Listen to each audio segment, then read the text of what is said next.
एक दिन एक गधा रास्ते में चला जा रहा था कि उसे एक गट्ठर नजर आया। उसने जब गट्ठर को करीब से देखा तो हैरान रह गया। ये शेर की खाल थी। गधा बहुत खुश हुआ और उसने शेर की खाल ओढ़ ली। आहा, ये तो बहुत अच्छी है। अब मैं कैसा लग रहा हूँ? ये देखने के लिए गधे ने करीबी तालाब में जाकर अपना अक्स देखा।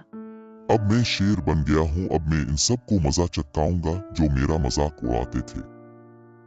गधा भारी कदमों से जंगल में दाखिल हुआ। पहला जानवर जिसने शेर यानी गधे को देखा वो था हिरन। शीश शीश शेर, हिरन कांपते हुए बोला और खौफजदा होकर दरख्तों की तरफ भाग गया। कितना मजा आया। गधे ने अपनी कामयाबी पर खुश होकर कहा।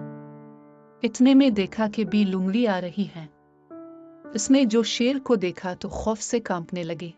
शेर साहब, अब तो बहुत मुअज़्ज़ज़ और बड़े मर्तबे वाले और अच्छे जानवर हैं, अब मुझे ना खाएं।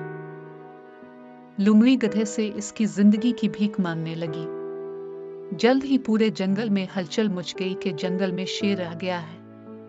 बंदर खौफजदा होकर एक दरख्त से दूसरे दरख्त पर दौड़ने लगे। खरगोश अपने बीलोन में जाकर छुपने लगे।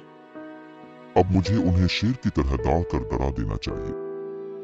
गधे ने अपने आप से कहा और फिर शेर की तरह दौड़ा। लेकिन इसकी दाढ़ में अलग ही आवाज निकली। सब जानवरों ने यह आवाज सुनी और बाहर आ गए। उन्हें गधे की असलियत जानने में देर न लगी कि यह दरअसल गधा है जो शेर की खाल में आ गया है। सब जानवरों ने आकर गधे की वो दुर्गत बनाई कि मत पूछे उसका क्या हाल हुआ। इसके बाद गधे ने तौबा कर ली कि अब जंगल के जानवरों को तंग नहीं करेगा। इस कहानी से हमें यह सबक मिलता है कि वो बेवकूफ जैसा भी भेष पहने, इसके बोलने से ही इसकी बेवकूफ़ी का पता चल जाता है।